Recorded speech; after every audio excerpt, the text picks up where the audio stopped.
And hello and welcome to class number 16 and you can't say that episode number 20. So we're all over the place here. This tricky background with everybody's names is going to give me a headache, but we are here. We are live. It is myself, Joy, Sam, who is currently still in Colombia, and then from Afghanistan we have Mr. Rashidi and we have Rafi. And Rafi, it's been a long time since I've heard from you, and it's been even longer since we've had dinner with that one time at Sam's house. Yes. Thanks for joining, Rafi and Mr. Rashidi, and Joy and Jeff. Thanks for setting this up. That's all. So we thought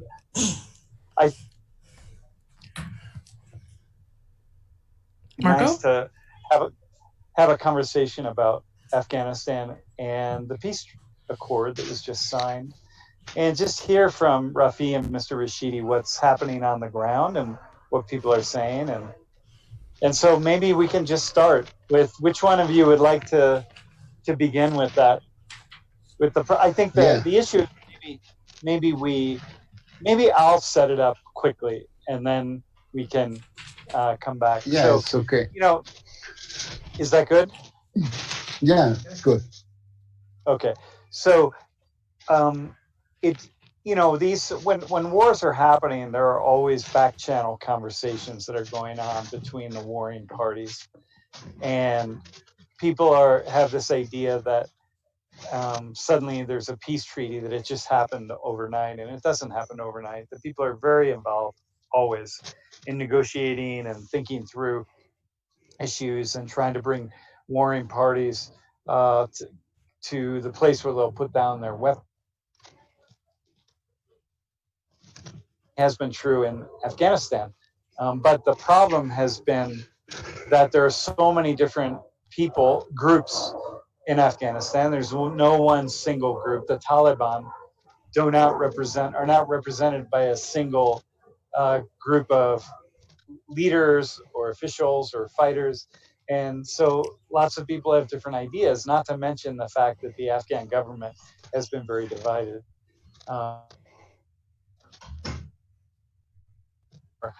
Fairly quickly, he started a back channel conversation with certain groups of the Taliban, and leaving the Afghan government really out of the picture to a great degree, and not party to the conversation that was happening. And so an initial kind of preliminary accord was signed. There was a couple different, and then most recently there was a 1-week ceasefire, and then a treaty that was signed between the United States and the Taliban. And so what I want to hear, starting off with Rafi and Mr. Rashidi, is where the role of the Afghan government in the final signing of the treaty, and what does it mean, and what are you seeing? So we can start anywhere in this conversation, but I think it's a really unique opportunity to hear from you on the ground in Afghanistan. So Rafi, or Mr. Rashidi, do you want to start, or which one of you wants to go? Yeah, Rafi is going to start, yeah. Okay. Okay. Good afternoon, and good night. It's my pleasure to join in this live stream and talk about the peace in Afghanistan. As you mentioned, Sam, this last week on this week, the negotiation and also the peace progress in Afghanistan are result, and finally the peace agreement between the US and also the Taliban are signed. And this is the result of the negotiation since many, it's 2 years, negotiate with the Taliban and US and Afghanistan. And the result is a signing agreement, and between the representative of peace from US, Mr. Khalilzad, and also from the Taliban side, the military, the political, the head of the political parties of the Taliban, Mr. Mullah, the representatives of Mustafa Mullah Hibatullah. Ghani brother. Mr. Brother. The peace process of Afghanistan are now, divided by two parts, which is one is the internal part, and one is the foreign internal, the U.S. part, which is the U.S. part or sign agreement, and next week another chapter of the negotiation will be start between the Afghan government and also with the Taliban, in Doha in the next week. So now the government of Afghanistan is working to create a national group of the representative of peace from Afghanistan side to negotiate with the Taliban for the peace. The chapter, the second chapter, which is interior.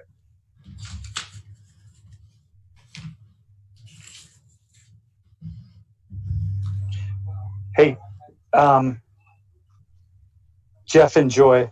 So I'm cutting in and out, so one of you can ask any follow-up questions that you need.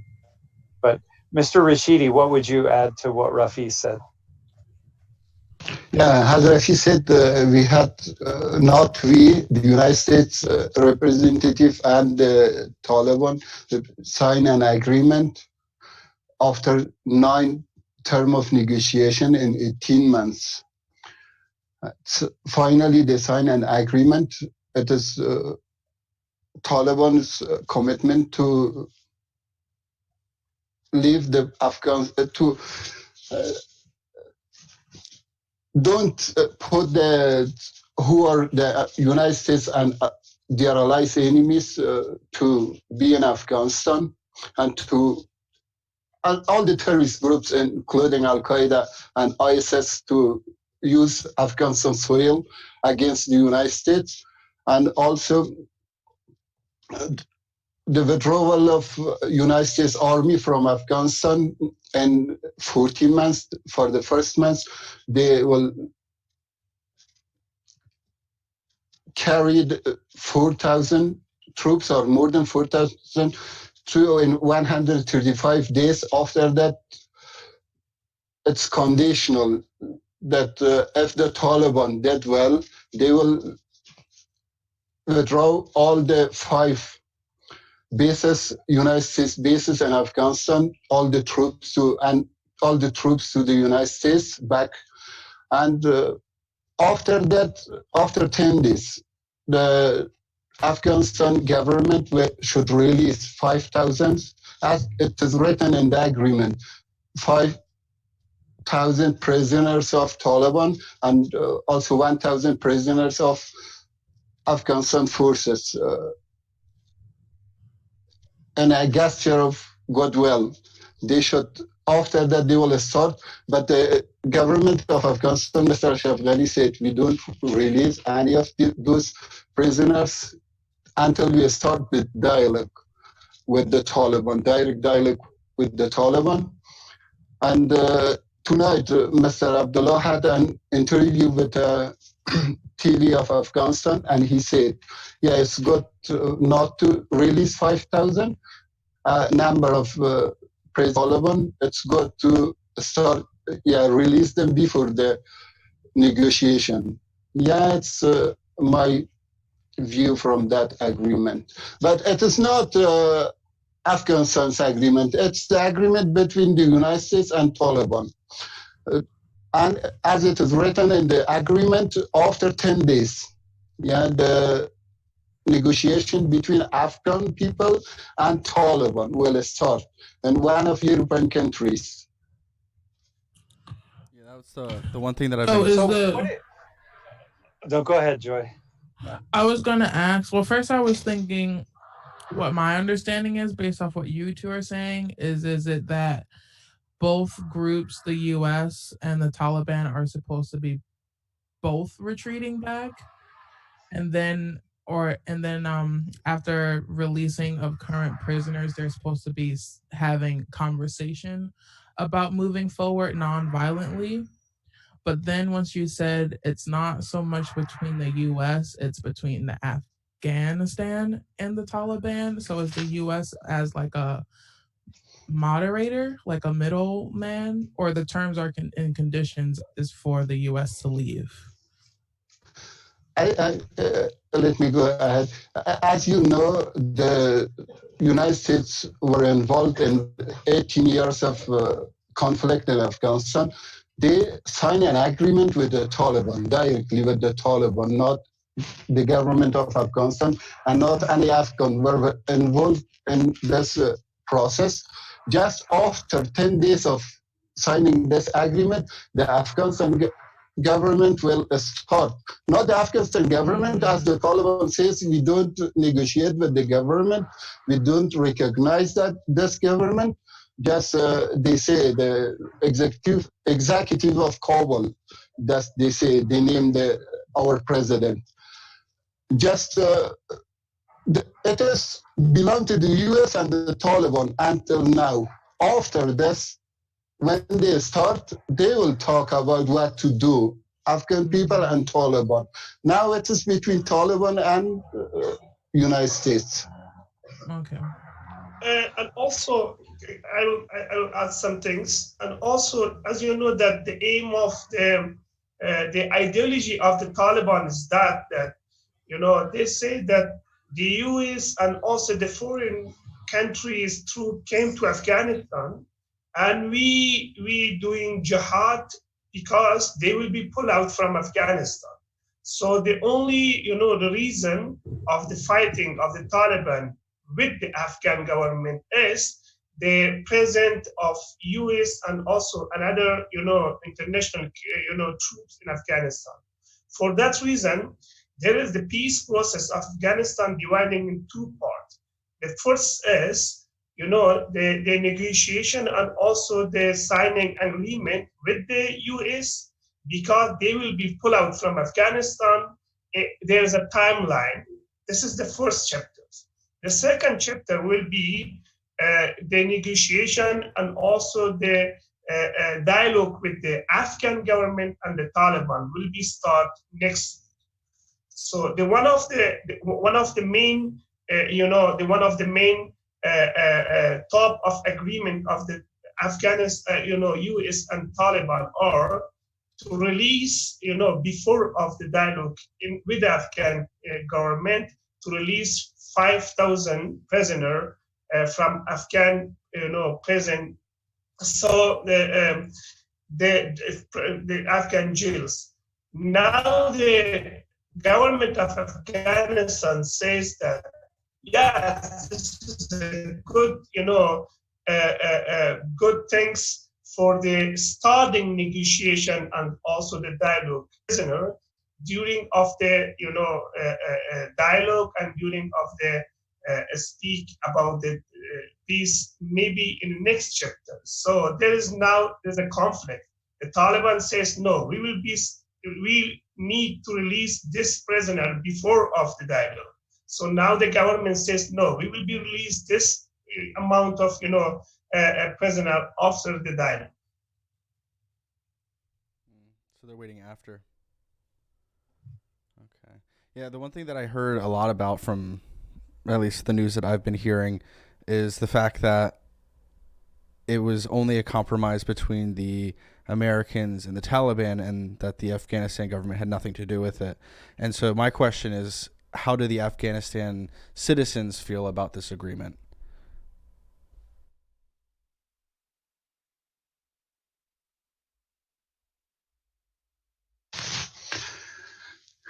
Rafi, will you go? What was that? Yeah, I told Rafi if he want to go. Yeah, let me start. The Afghanistan has signed many agreements during the 4 decades of war, sometime in Russia, sometime in some other countries in Pakistan and some other countries, the Afghan people don't believe to these agreements when they don't see the action. After 2 days, I think, after 2 days of this agreement, the Taliban said, announced that we'll attack on Afghanistan army. After this, we don't attack on U.S. army, but just we are going to attack on Afghanistan army. And I think on Monday, the United States airplane strike and Taliban on Narasangin, it's a district in Helmand. After 2 days, they attack on military of Afghanistan. They attack on them by airplane. And the people not optimistic about this negotiation. Let me clear this. So this isn't. It doesn't seem like this is actually a. This doesn't seem like an actual means to an end, or at least is it at least a start, or are they just going about it in the wrong way?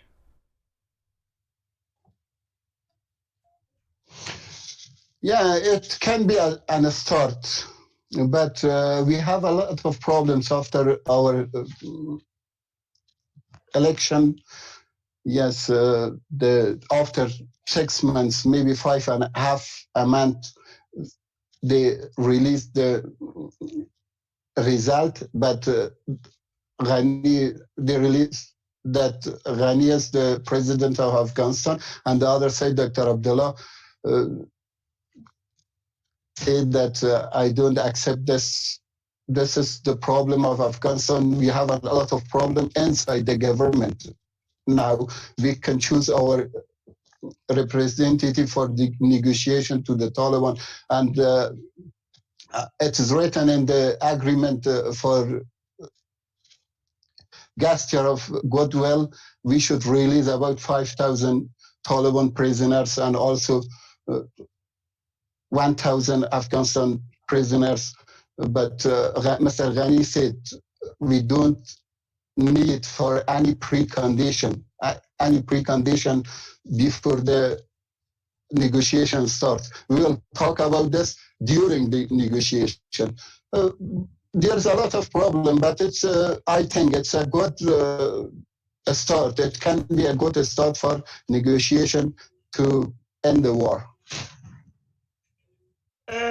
Also, JP, as you know that since 18 months, the Afghan people was thinking that, so they are happy from this negotiation, and so they are thinking that the result of this negotiation will be the peace, and the peace will become after this negotiation. So when the agreement which is signed and the people of Afghanistan receive this document and read every article, but unfortunately nothing, or when you just look at the documents, so you cannot find anything that shows the result will be the stop fighting and the peace will become. So for that reason, now the people of Afghanistan thinking that this negotiation and this agreement will be not bring peace for Afghanistan.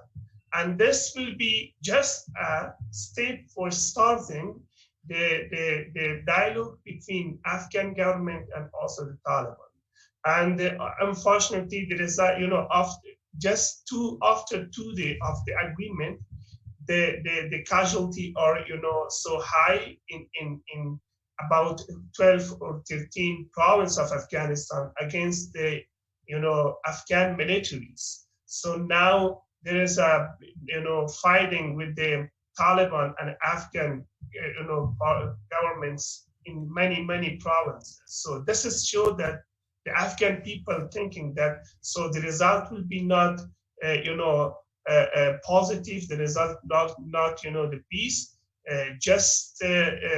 so now the people thinking that will be a step for the Afghan dialogue peace with the Taliban.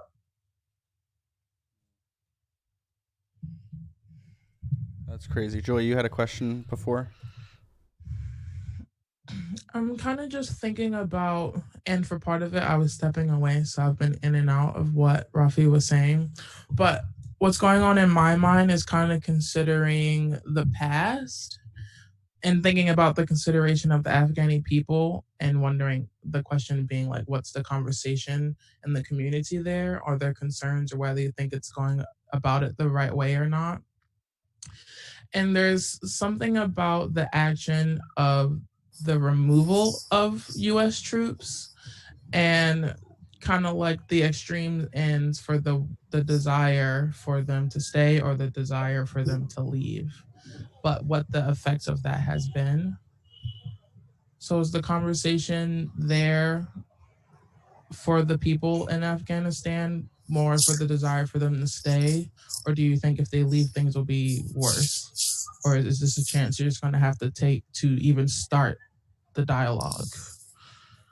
Yeah, those were my questions also. What are the people saying about the presence of American troops? Sam, the local people of Afghanistan is not happy for the pulling out of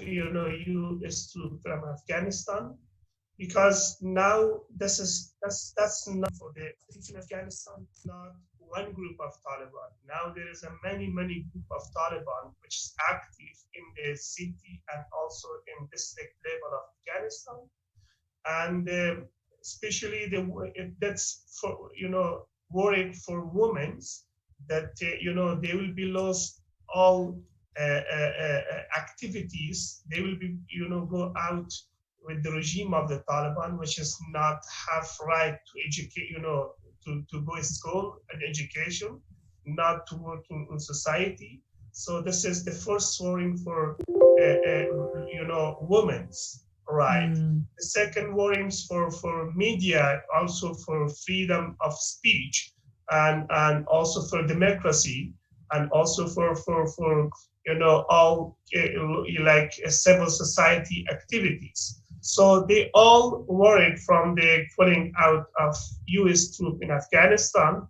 For that reasons, they says that we are not, we are not dealing with the, this peace agreement. So the result is the pulling out of the troop in Afghanistan. But fortunately, when you see this agreement is not said that the U.S. troop will be pulling out from Afghanistan. That's belong to the result of the Afghan dialogue peace with the Taliban. If that will be resultable and that will be good, so the U.S. troop will be, like step by step, they will be pulling out from Afghanistan. But if not, they will be present here and they will be again fight against terrorists. Yeah, Bassem was talking about how after the United States pulled out of Iraq, there were still a lot of issues, and actually the violence increased. And I obviously hope that does not happen.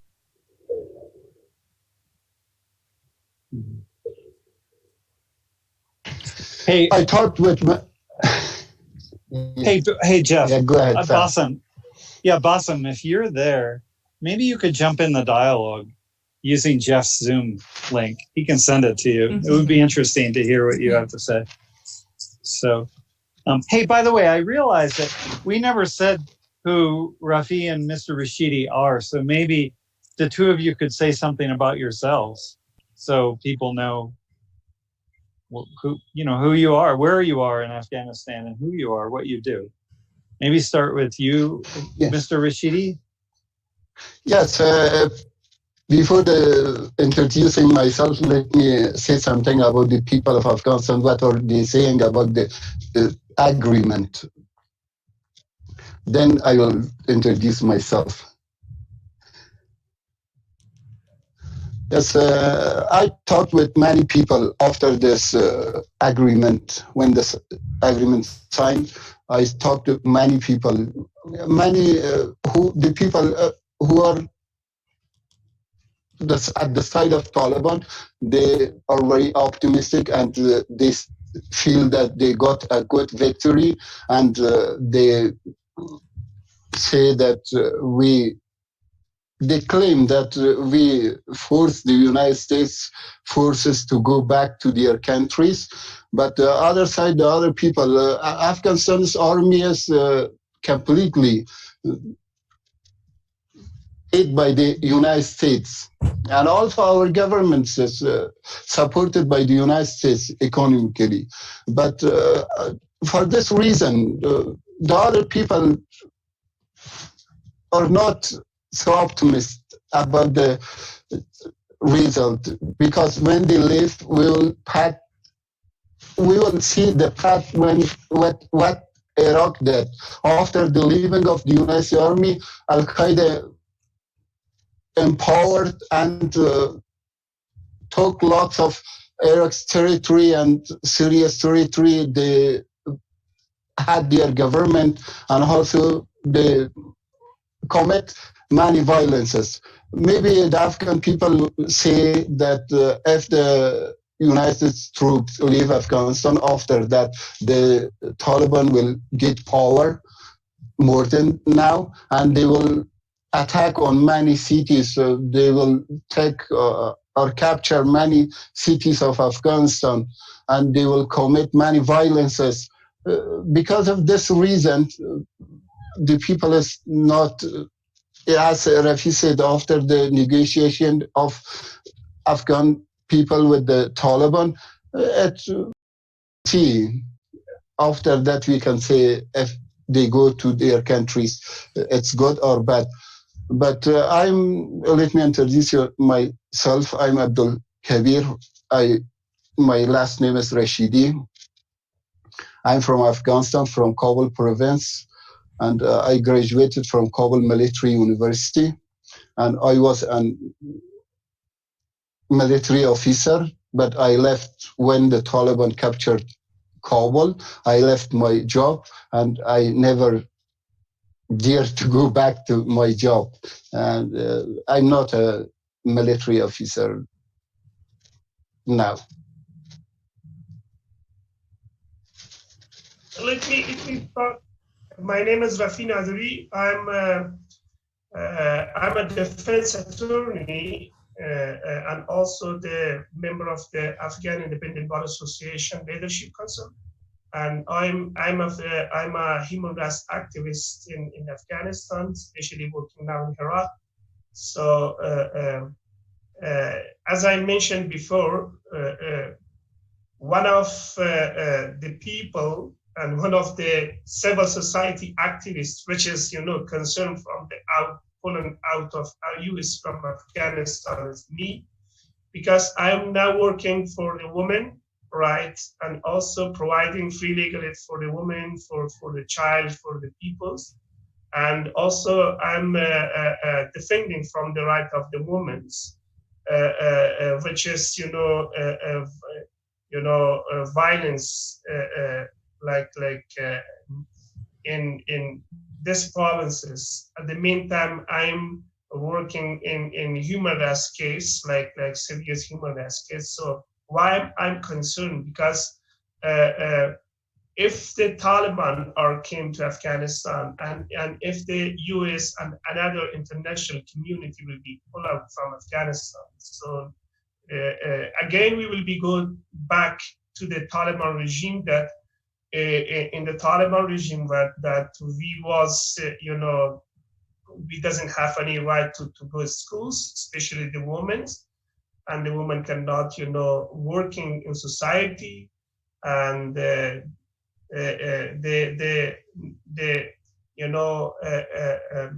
Taliban's doesn't want to for the women to working in society. They don't believe that the freedom of speech is one of the fundamental right of the Afghan citizen according to constitutions. and they apply and they talk about the Sharia, but not the real Sharia. So these are my concern as a human rights activist from Afghanistan for the pulling out of the U.S. troop and other international troops from Afghanistan. But after the peace, if they accepted the constitution, if they accepted the human rights of Afghanistan and also Afghan people and also the women rights, so they will be came to Afghanistan and join the election and go working in society like a local community, but not like a model of the Taliban regime and a model of the like Emirat, like the past they will have. Could you talk about that a little bit more? And when I say that, I mean, if you could take a moment to talk about the difference between what the rules or the values of the Taliban and what they're trying to implement, and how those things don't exactly align with the teachings of Islam. Because I feel like that's a really broad misconception between the population So around the world. as you know, for sure, in the regime of the Taliban in the past, so the woman cannot go to school, but they says this is the Sharia, fundamental Sharia thing. So, but according to Sharia said that the Islam said that the teaching and also the education is the right of the woman and man. The man and woman can go and educate and work in society. This is the hadith, and also this is the Prophet Muhammad says that men and women should be go to school, should be educated, go to have right to educations and have right to working in society, like in the economic side, in the political side, any activity that the woman can. And also the freedom of speech during of the Taliban regime. There was not TV channel, so the people doesn't have right to watch TV. So that the watching TV was crime. So if someone's watching the TV or a movie, so that will be punished. But according to the Sharia, there is nothing to say that no one can see the TV. So the Sharia say you can see anything, but there will be a limitation. The limitation will be respect for the human right and respect for the other people. You can see anything for educate, for the learning, something like that. So this is the second. The third one is in the regime of the Taliban, especially for my work, which is I'm working as a defense attorney and a human rights activist. So the person which is committed by crime, but the person cannot have defense attorneys, and there was no free free and fair trial at that moment.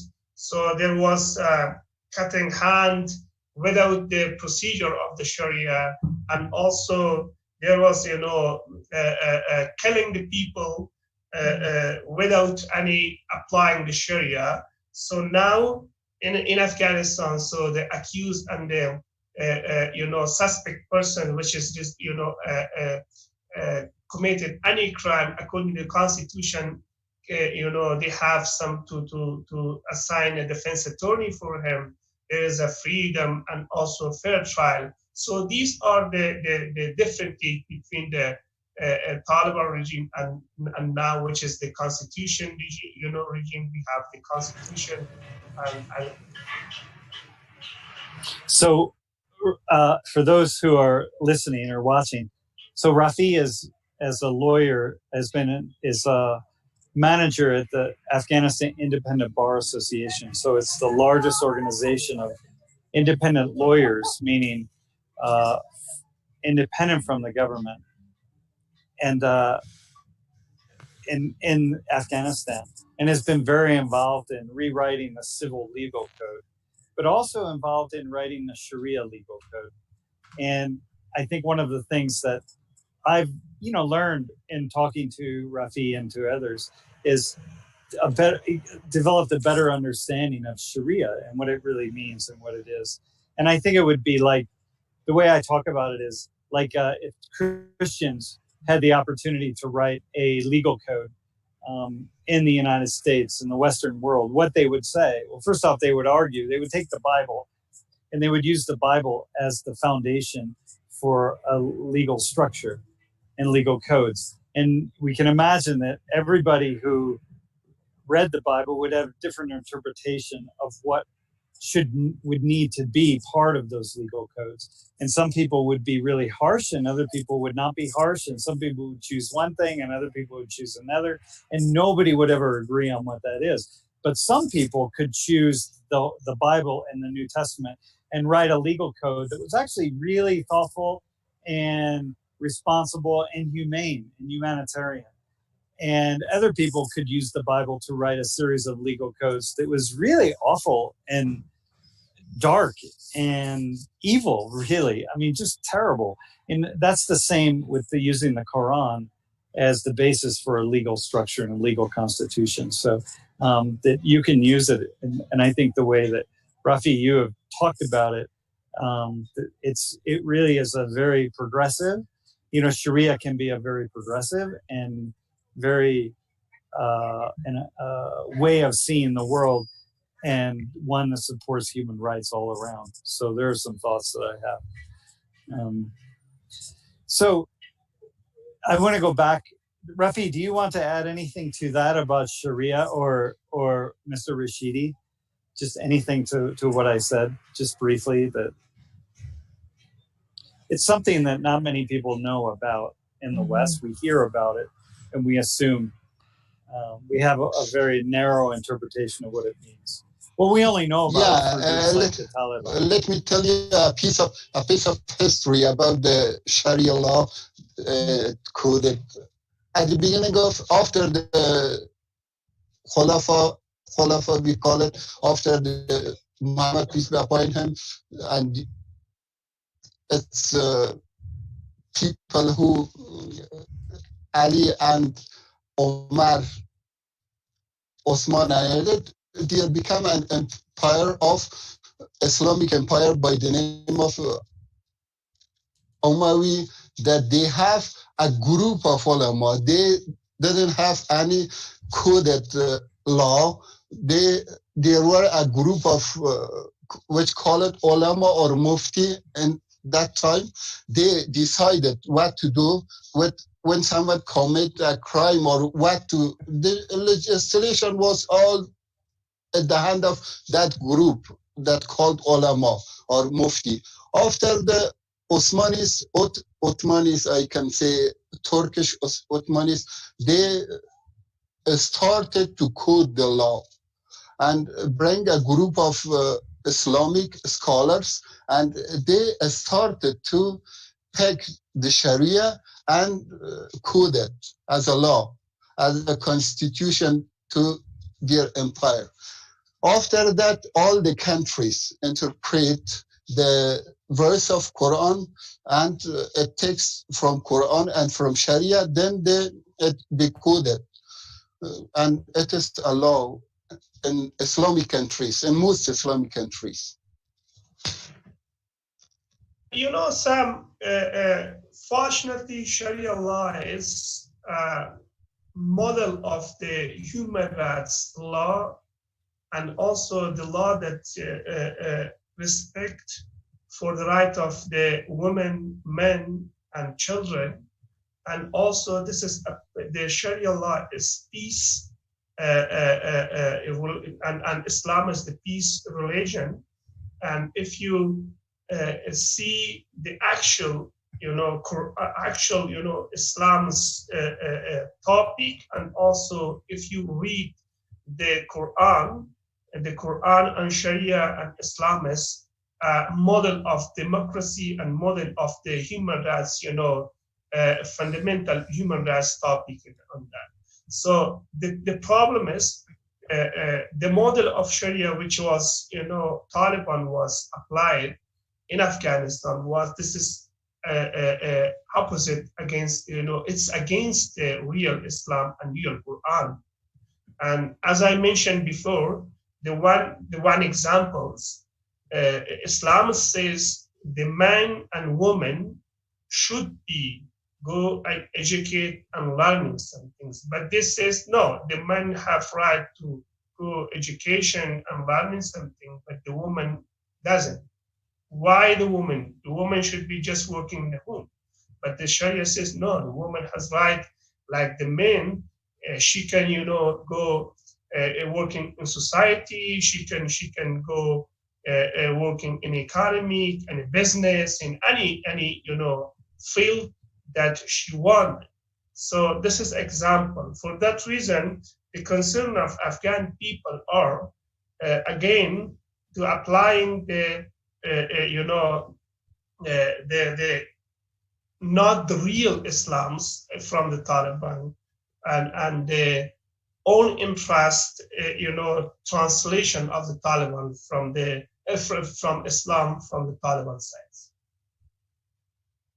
So this is, from my perspective, this shouldn't be very difficult for, let's just stick with Christians to understand, because I can think of a lot of Christians with a very narrow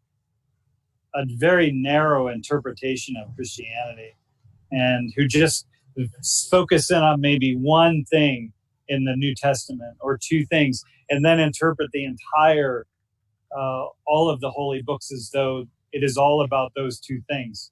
And then they misinterpret those ideas. And so that is what the Taliban are doing, or other ISIS or other really radical Islamic groups. It's unfortunate that those are the groups who are very violent, and they impose their ideas onto other people. And ultimately, they're the only ones that we hear about. And so we assume that they're the ones who are speaking about these issues, or who are the ones who represent Sharia law. So it's sad, really.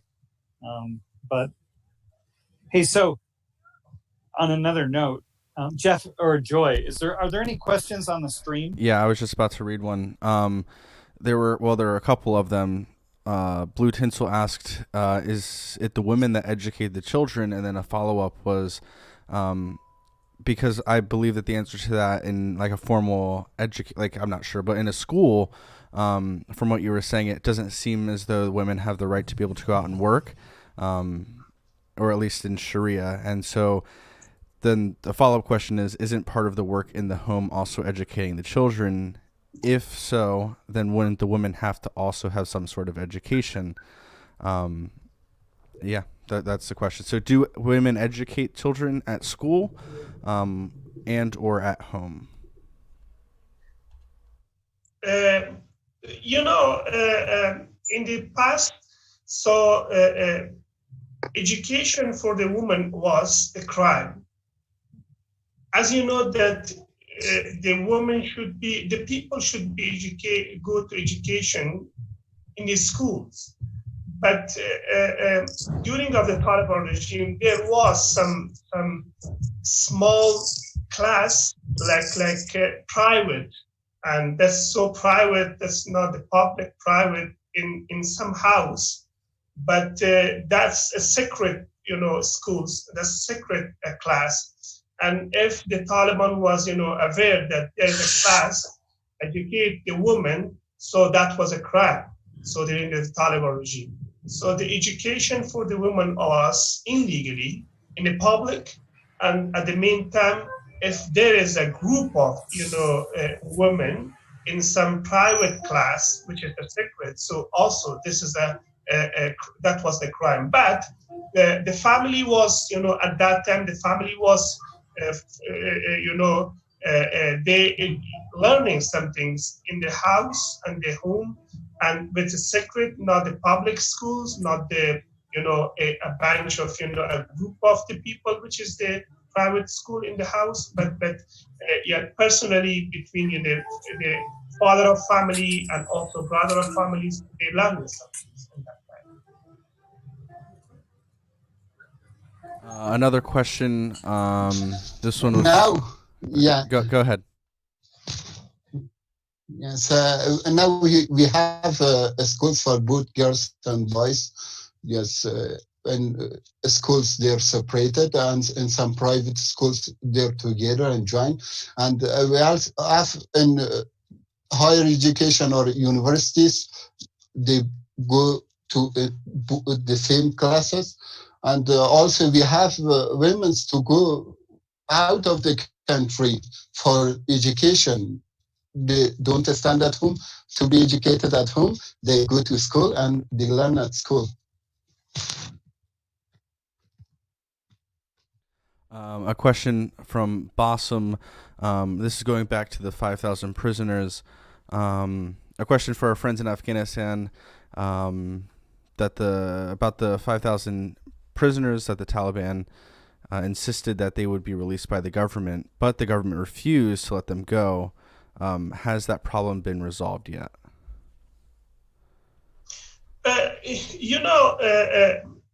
The release of these prisoners, one thing in Afghanistan, there is about 10,000, prisoners from the Taliban in prison, in jail, Afghanistan, like in many different provinces of Afghanistan. So one of the a topic which is the result of the agreement, which is released before of the Afghan and Taliban dialogue will be start the release of 5,000 prisoners from Afghanistan, from the Taliban from Afghanistan side, but 1,000 prisoners from the Afghan government, which is the Taliban will release. But now Afghan government says that that's a good topic. That's a good topic. We will be for sure we will be talking about releasing the prisoners, but during of the dialogue, which is we will be set together and we will be stop the fight, and the second we will be talk about the releasing the prison, but not before of starting the dialogue. So now the misunderstanding that the Taliban says this prisoner should be released before of the starting the Afghan and Taliban dialogue, but the government says no, we will be released prisoners maybe after the starting the dialogue, and we will be talk about this. For sure we will be released if the peace will be progresses, we will release this number of the prisoner from the prison of Afghanistan. Do you want to say something, Sam? No, go ahead. A question from Ravioli. Ravioli, what is the opinion of the regular Afghan citizen of your president in this whole situation? For now, as you know that the Afghan president says that we will be not release this number of the prison. So the most of the Afghan people are support this idea, because they says that the Taliban are a killer groups, which is everyday bombing and suicide bombing and killing the people. So these are a prisoner. These are the criminal peoples, and the justice not say that we will be released without any trial, without any legal progresses. So now the local people in this term, like release 5,000 prisoners, are supporting the people's back. And as you know that in other things, so we have the problem from the Afghan presidents. As you know that now the result of the presidential election are announced, but the other party, which is Abdullah not accepted that. So there is a big problems with the result of the present of election of Afghanistan as well. So the people of Afghanistan have some concerns, some not happy for in these terms, but they are support for the not releasing of the prisoner. Hey, how I have a question. How are things when people think about Afghanistan in the West? Whenever I talk to people about Afghanistan, they assume that life is only about war and nothing else. Tell us about your lives. Like, tell us about the everyday parts of life, because I know that it's not just war. So what do you do? How are things in general? So now in general, it's in generally it's good. Like I can go university and teach my students, and then I can go my office and working for the people, and also working in the case, and working for the client, and the court and the prosecution, and all judicial, system are, they are working very well. And now we have the human rights commissions, and the women are, active in society, and so also the civil society are, are active, and the government are. So these are the normal life of Afghan people and now in Afghanistan. And also there is a concern, as you know, that the Taliban are active in some district and provinces. So there is a threat from the Taliban for those people that they are active people and working the human rights part, and also with education. So there's a threat as well. And for me and also other people are daily receiving a threat from the many party of the Taliban. So these are the, in one hand, that's the normal life of for me and for other Afghan people. At the meantime, there's a concern also because the Taliban are active in the many parts of Afghanistan.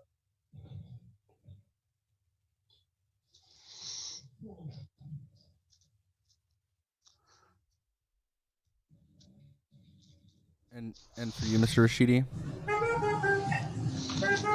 Yes, as Rashi said, it is the life is normal. Everyone go to work, and more than half of our population is going to school and education, to universities.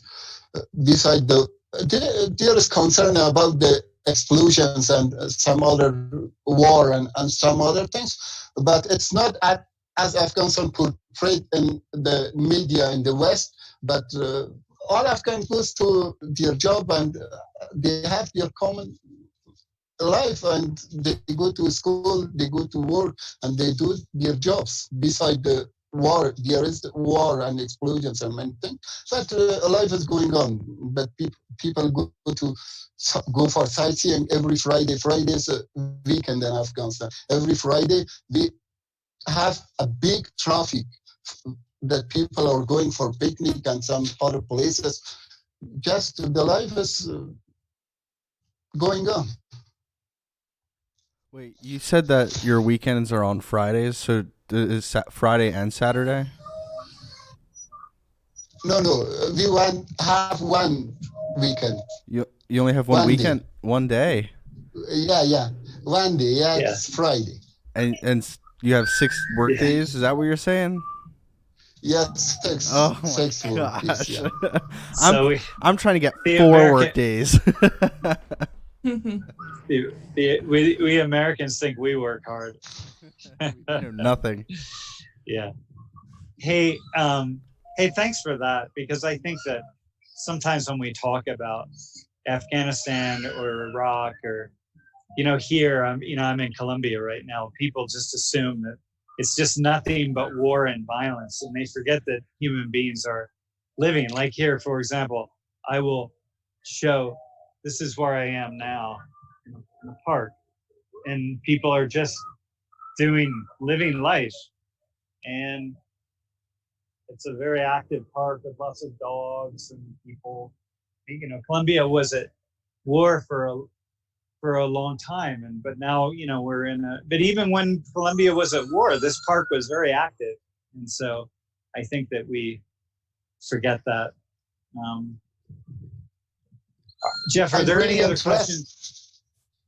Go ahead. Yeah, I'm really interested to talk with people in Colombia because it's a past war country.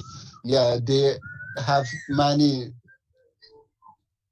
things to tell us, and also with the people in Iraq. And maybe we'll pass the way which Iraq did and also Colombia did.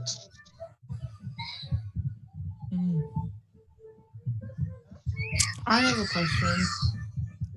I'm kind of just thinking back to Tuesday's class and we were talking about activism.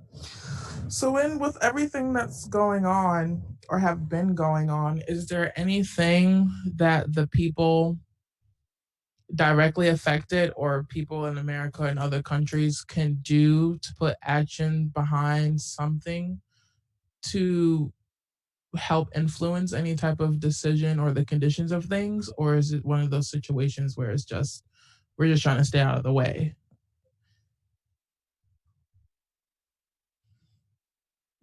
Is there like a petition where there's a certain number where the citizens can sign and something will be done, or if it's just not?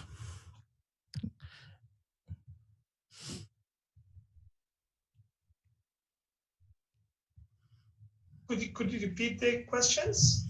In our last class, we were talking about activism, and kind of just like things that you could do to organize, or just being aware of things that are going on, but the power in putting people together and the systems that go into organizing and critical thinking for the long terms and chain of events for people to be able to do, like the public in demanding things from their government. In Afghanistan, is there a power that the people have pulling together, or some type of activism that people even outside of Afghanistan could do to aid the situation? Or is this if this is something that's not even an option for the people of Afghanistan? Okay. Can I go? Yeah, go ahead.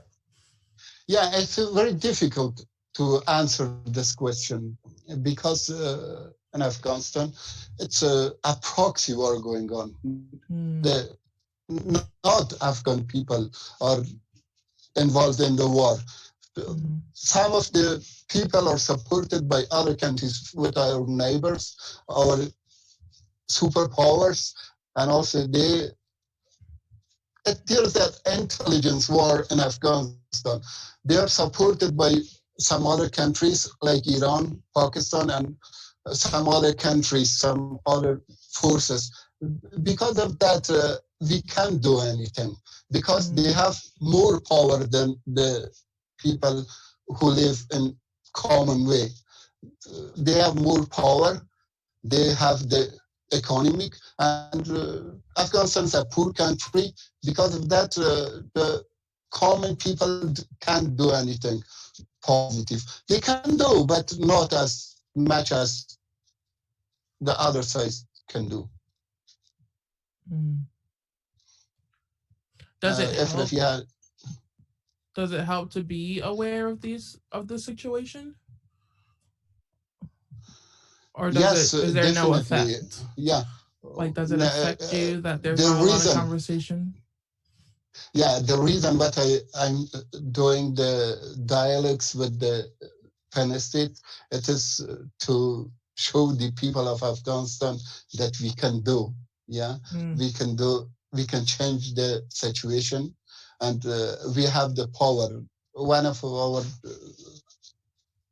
presidents said that the people's power is the God's power. But if the people come together, they can do anything to do. After, in the history, if you see Europe before First World War and Second World War, and after that, you see that the power of the people, they change the situation of all Europe, and they put the countries in progress. It was the power of the people, the power of the dialogue, and the power of activism. Yes, it's definitely people can do if they want. Yeah, and also I can give the example, as Mr. Rashidi mentioned, that's the proxy war. For example, now the Taliban groups are the main base of the Taliban group in Pakistan. They fly from the Pakistan to Qatar to negotiate and sign agreement with the US, with the Pakistani passport. And there is an active, shura, which is called Quetta Shura, which is like a government inside of Quetta of Pakistan. So the Afghan people doesn't have inside Afghanistan nothing, but there is a proxy war. There is a support of the support of some neighbor countries, some groups, and they interfere with the Afghanistan's situations.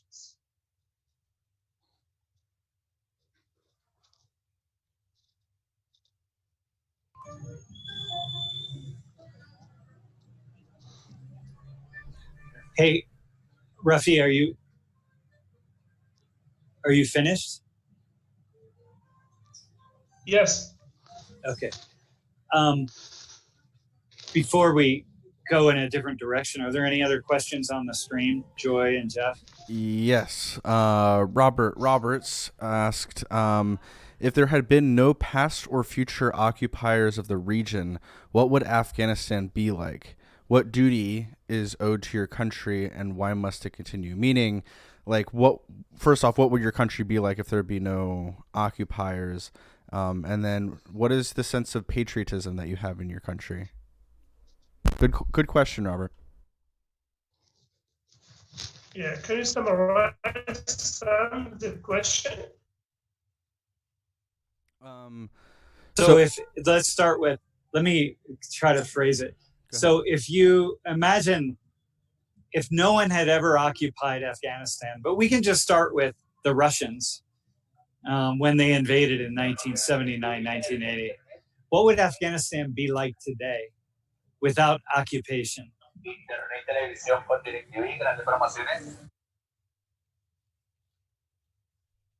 Okay, go ahead. We can see that. Yeah, we can see that because when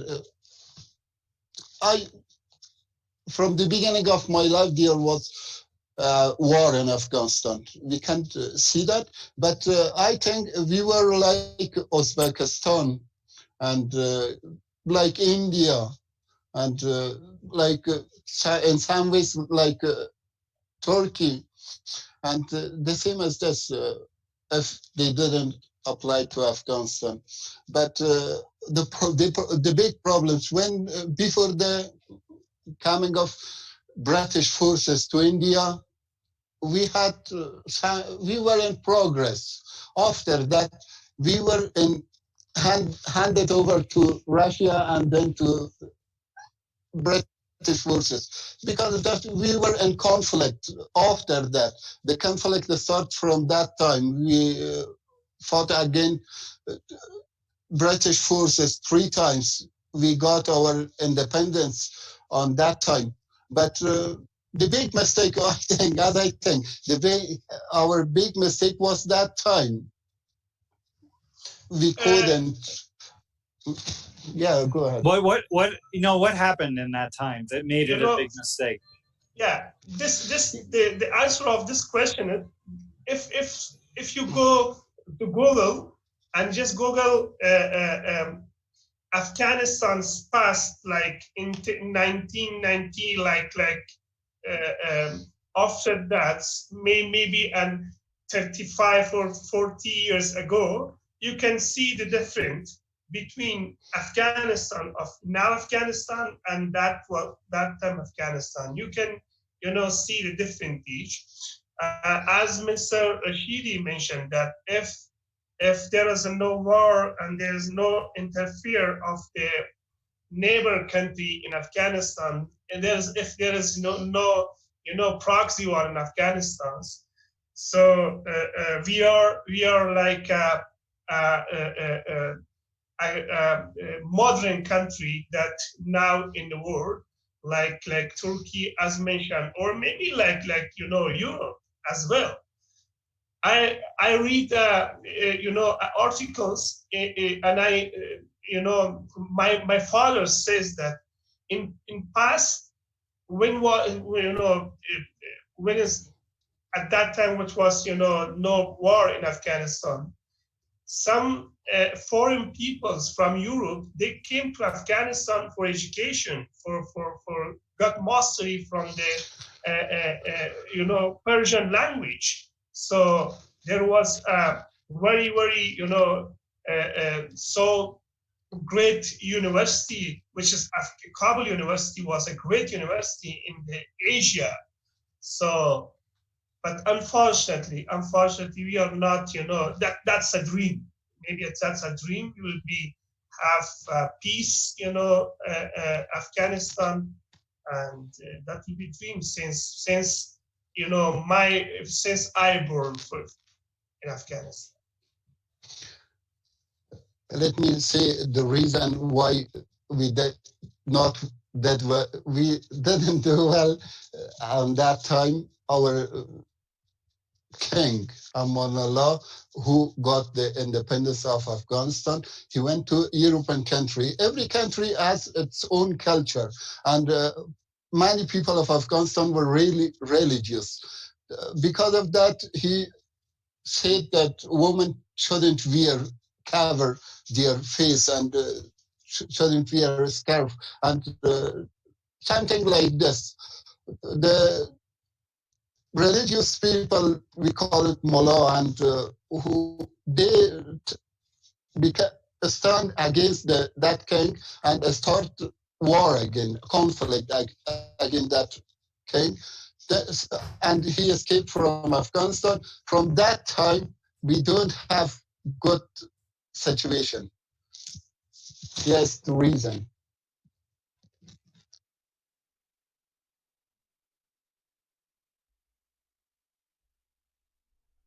Hey, I have a question. I want to make a statement. I used to, when I talk about Afghanistan in my class, I show photos of women, just modern photos, and that from Afghanistan from the 1960s and 70s, and like women in mini skirts, and it's really interesting. And my cousins were in the Peace Corps in Afghanistan in the 1960s, and that's what first got me interested in Afghanistan. They were in Herat, Rafi, in the rural area. So, it was very poor, but the city was filled with modern, modern for that time. And it's so, I think what people forget is that Rafi, you said this, that Afghanistan has been in the middle of like proxy wars with lots of countries around it, just fighting these wars. And I think that we don't have an understanding of that. Afghanistan is made up of lots of different groups of people, lots of ethnicities and cultures and so on. So it's very similar to many other countries. It's what we saw in Europe for most of European history. Hey, by the way, I asked a friend of mine, Mr. Rashidi, I asked a friend of mine to come on the call, a Colombian friend, so you can ask her a question when she gets on. We will see. But hey, I Sam, think that... Yo, Sam, by the way, yeah, go ahead. There's a dialogue in 101 in 10 minutes, which is where Joy is. So I might have to step out and help Joy step out. But we can continue the live stream. Okay, hang on 1 second. Let me tell her to come on right now. Yuli's here. Is Julie here? Yeah. Okay, hey, Julie, you can open your camera and your microphone. There you are. Hey, Mr. Rashidi, this is Julie. How are you? Nice to meet you. Hi, Julie. Hi, Mr. Rashidi. So you had a question for her, Mr. Rashidi, about Colombia. Yeah, I have read about the Colombia War, but what's your experience about the war in your country after the war? What it happened to end the war? That is my question. Okay. Well, the first thing I have to say is the war hasn't ended. We just stopped the armed conflict with one of the guerrillas that was conformed long time ago, but we're still in a kind of war that because there's another groups that are still in the field, in the war that we call conflicto or conflict in Colombia. So having said that, even though we have really we have experienced less deaths because of the country, but because of the conflict, less bomb attacks.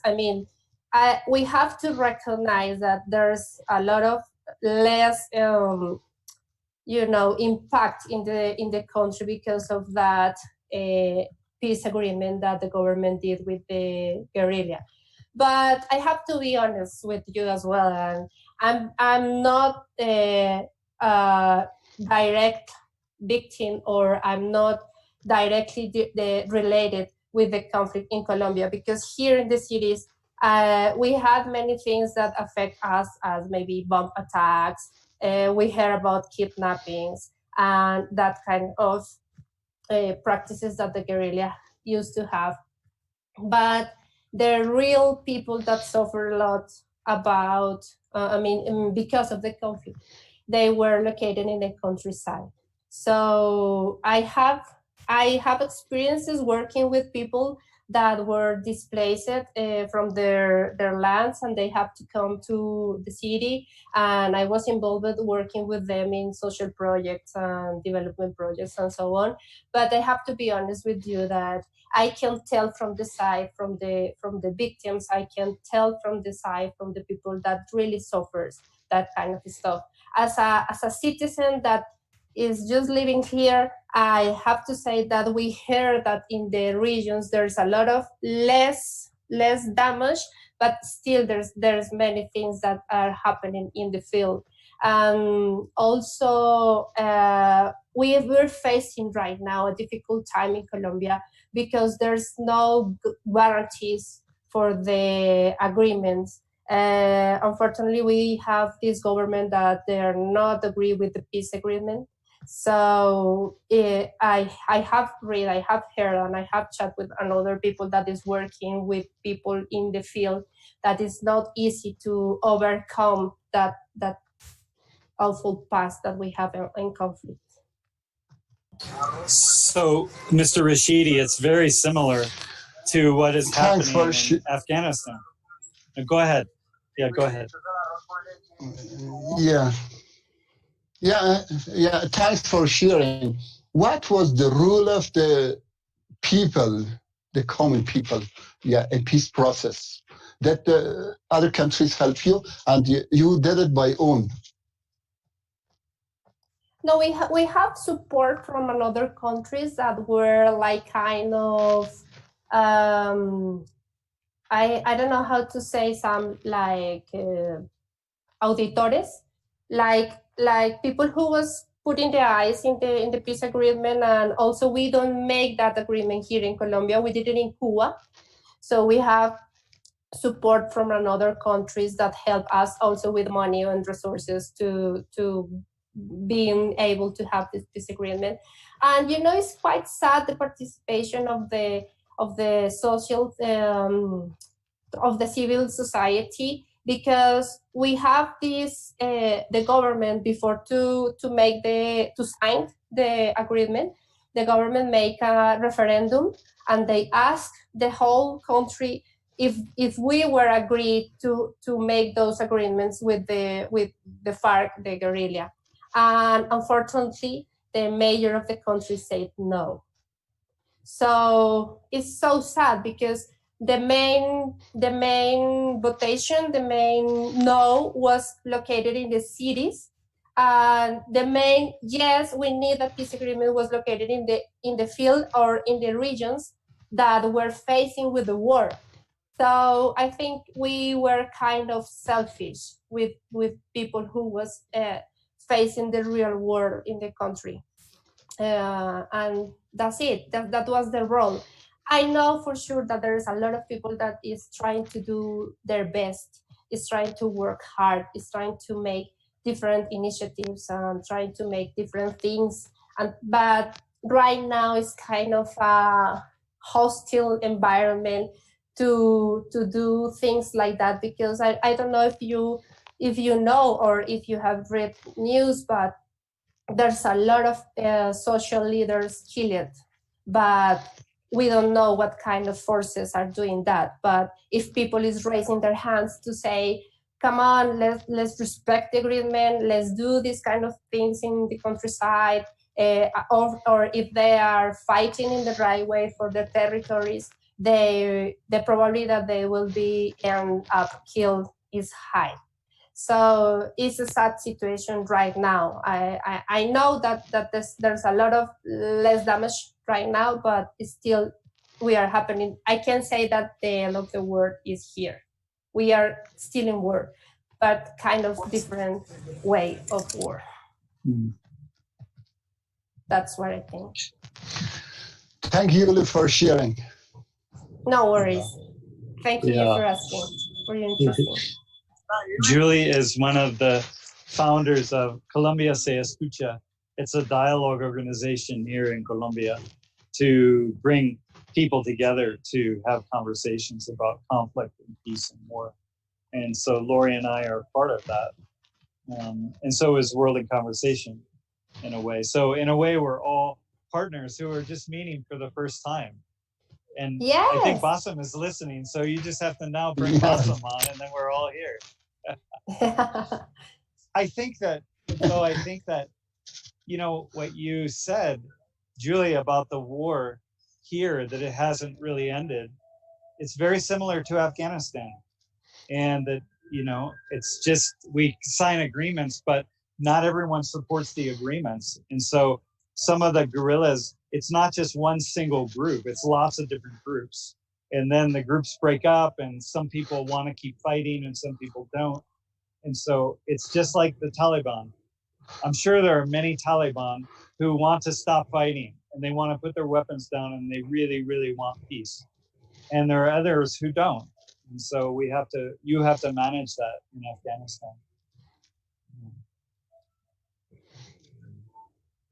Yes, we also have people from the former guerrilla that they didn't want to left the arms, so they create another groups. In fact, we have like a big news that former leaders, they say that they weren't agree with many things that the government were doing, and they reject the peace agreement and they start like another phase or another stage of the guerrilla again. So yes, it's pretty similar.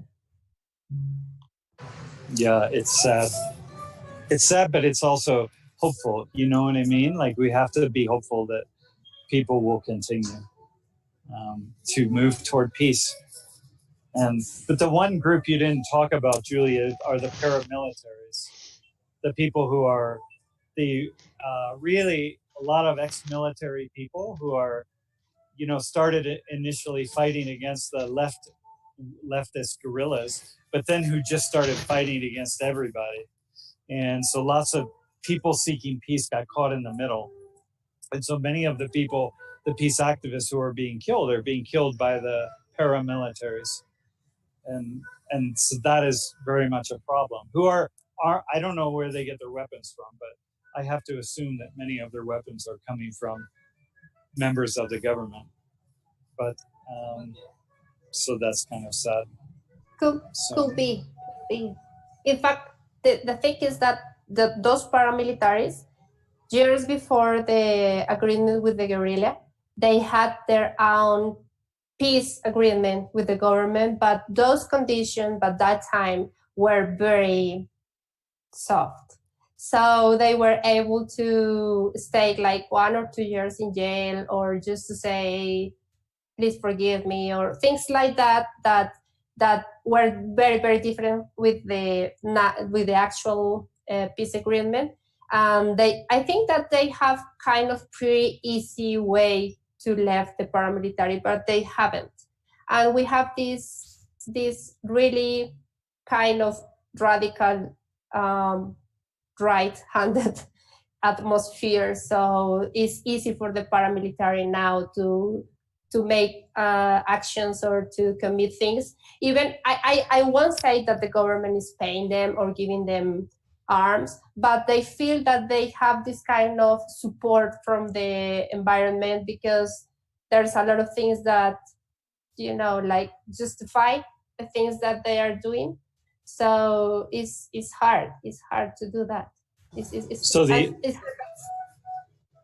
So the idea is that the government never attacked or fought the paramilitaries in the same way that the government fought FARC, the leftist guerrillas. Yeah. Yes. They have different conditions. Yeah. Rafi, do you have any questions for Julie? Just one. First of all, hello, and it's a pleasure to meet Hi, you. Rafi. Nice to meet you. Thank you. Just I have a question about the power of the judiciary or organization like police, and also prosecution of, and also the court and the judge. So there is a power to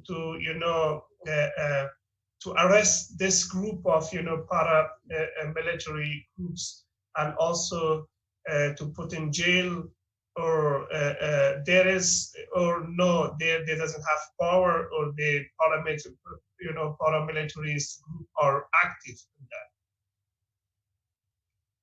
Well, that will be ideal.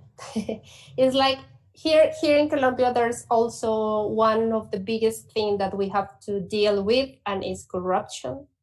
And we always have been facing this kind of, we always have had corruption, but we were so focused on the guerrilla thing that we never pay attention of our real problems were.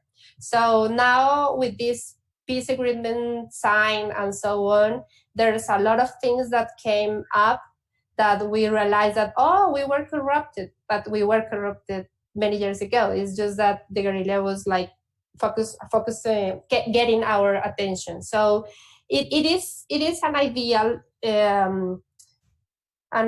situation that the institutions that have to prosecute and have to judge and have to make justice in Colombia will do the thing that they have to do, but there's a lot of corruption. And we have news about courts, about judges, about how paramilitary buy judges in the courts, and they receive less punishment than other people who are making crime as well, because it's still a thing here. So it's an ideal. In the paper, I guess it's right that they have to do their job, but because of corruption, it's difficult to do that. And also, I think in Colombia in general, I can't speak for every Colombian, but I can say maybe that what I hear in my close circle, or with my friends, or the people that I used to talk, is we don't have trust in institutions here, because we just expect that they are going to do something wrong, and they are going to be bribed to receive bribes or to have money from wherever, and they are going to do whatever they want because they have the power to buy people and to kind of buy justice. So yes, if you compare the things that paramilitary have done and the other groups have done, you can say that at the end of the story there are crimes and there are things that they should haven't done, but they receive a treatment more like softer than others. And yes, they buy institutions. Not all the institutions are bad, are corrupted, but it's kind of a general behavior. So the reason, Julie, the reason Rafi asked is because Rafi is on the leadership council of the Afghanistan Independent Bar Association. He's a lawyer and a defense attorney. So he's thinking about and very active in helping to write Afghanistan law. So this is an issue that's really close to him. Hey, also, I think Bassem just came on. So this is, as Jeff just wrote, this is the first time we've... Hello, Mr. Rashidi. How are you? Hello, Fine. Bassem. It's good to see you. Hi, Rafi. Finally, I meet you face to face. Hi, Julie. Hi, Bassem. How are you? Hi, Sam. Hi, Jeff. Bassem, how are you? So now Good. we have Colombia, Iraq, and Afghanistan. Yeah, and Penn State. So this is good. Julie, you were talking about corruption. You should come and see the corruption we have in Iraq. It is unprecedented. Hi, God, the country is sinking because of corruption. No, but they charge somebody with corruption. They send him to court, and then they will fine him if he was convicted with like the 10 million. They will fine him like $1,000, and then they let him go. Corruption is killing Iraq, so it seems it's going all around. And then somebody talked about religious parties in Iraq. When Saddam was overthrown in 2003, everybody went after religious parties, and now it turned out to be a really big mistake. And now everybody's trying to stay away from religious parties. Now Iraq has no government. We've been without a prime minister for 2 months. There was a prime minister who was supposed to bring some people who are not belonging to parties. He failed, and he resigned 2 days ago. So now the president has 15 days to elect another prime minister, which I think he will not be able to do, and we are going in circles. So Colombia, Iraq, Afghanistan, we are on the same boat, my friends. Well, Yes. and also let me add, maybe the United States also. The States also shares things with us. Yeah, so each one of us, we can, when we think we have it really bad, we just have to think of the other country and we'll feel better. Exactly. And be happy we're not the Democratic Republic of Congo. So, it's even more corrupt. Yeah. So. I was listening to Mr. Rashidi and Rafi, and how not everybody is going to universities. And this was the case in Iraq like 7 years ago, when violence was erupting, when sectarian violence was all over Iraq. Now Iraq is much better. Everybody is back to school, everybody back to the university, and hopefully with this new agreement, and I hope that things will be much better for Afghanistan, inshallah. Inshallah. Yeah, inshallah. Thank you, Julie. Thank you. Inshallah just means God willing. So. Okay. In Spanish, it's Dios quiera. Dios quiera. Dios quiera. Yeah, and if God wants it. Yes, quiera. Yeah, there's a joke about it. We don't want to say it now. Sam knows. Hey, so listen, let's. I think Julie has to run, and I know we've been on a long time. Maybe we could take a couple minutes, though, and just think about some logistics for dialogues, because Bassam just said that universities in Iraq are closing down because of the coronavirus. And how are all universities closing, Bassam? Well, currently, all universities are closed. The University of Mosul is supposed to go back like next week, but it all depends on the outbreak of this coronavirus. Thank God in Mosul we have no cases till now. I've been in Mosul for 3 days. Most cases are in Kirkuk, down south, and in Baghdad. Erbil are shutting down universities because they have no routes. So they will go all the way to the end of this month. So hopefully we'll start dialogues April 6th for knowledge, and hopefully Salah ad-Din University will be open by then. So okay. Hey, listen. Let me just let me cut in. Julie, you have to go, so yes, you can I say have goodbye. right now. Was okay, it nice to pleasure meet you. to be with you guys? Hope we will meet someday. Yeah, thank you for joining. Bye. Okay, No, we'll talk Bye, later. Hasta luego. Okay, ciao. Ciao. Ciao. Gracias. Sí, de nada. Gracias a vos.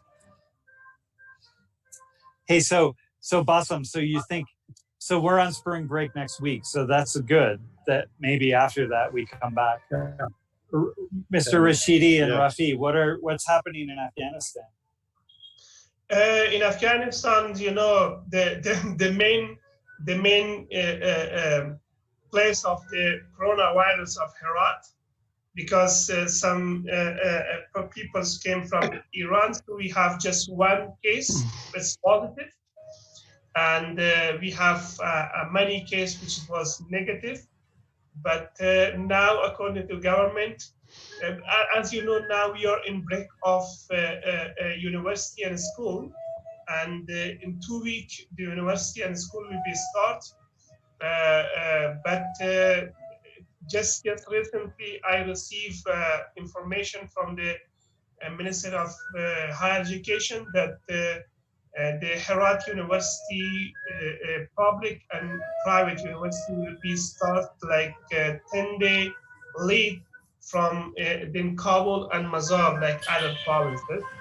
But as you know that now we have dialogue, we doesn't have any problem for the recruit of the participation.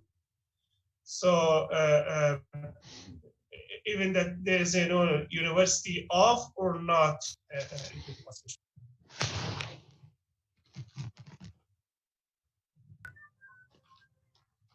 Yeah, okay. It may happen. For Mosul, we have the last dialogue this afternoon until you guys come back from spring break. So for Mosul, we have no problem because we are holding the dialogue somewhere else. So we are not affected by the university. For knowledge, they are shut down. So we are doing it at the university. So for Mosul, we are okay, hopefully. Okay. You know, and it may turn out that no, está bien, gracias. It may turn out that Penn State closes. Penn State is preparing for the possibility that we would actually close down the university and people would teach remotely. That's never happened, obviously. For my class, that would be really easy. And it wouldn't affect the dialogues because we could do dialogues. We could continue them. It would be good for me because I could just show people videos of lectures and I wouldn't have to teach. But, you know, we will just, let's just go little by little and we will see what happens. For remote teaching, Google, they gave University of Mosul some new facilities for remote teaching. I just heard about it today. And they increased the amount of people to be online at the same time to like 100,000 students and faculty members. So for University of Mosul, I think they are thinking of doing remote teaching. Good. If they had to be shut down for a while, which I hope they won't be. Yeah. Okay, good. Listen, on another, I don't know if Jeff is on or if Jeff got off. Oh, he's still on. Is anyone still listening? Because I don't want to I mean, I know you're on, but are people still on the stream? Because now we're just, I don't know who that okay, includes, we're just, but let's talk logistics. Let's stay with logistics then. this is Hey, so Blossom, this is a meeting. I'm doing well, Blossom. How are you? I'm doing good. Excited for So spring just break. ask now, I can be free to talk. Pretty much. I have a good break. Yeah, that's good. So Bassam, we haven't heard anything from IREX. Is that I talk, hold on, I Bassam. talk to- Are we done with the live stream? yeah, we could just kill the live stream. Hey, thanks everybody for watching, and then we'll have a meeting. Okay, so thanks everybody for watching episode number 20 of You Can't Say That, and class number 16 for the spring 2020 semester. We will be back after spring break, which is in like 9 days. So we'll be back. Oh, being back. Yeah, Sorry, I thought you meant when it starts, when spring break starts. Spring break starts tomorrow. We'll be back the Tuesday after. Keep your eyes on social media. See y'all later.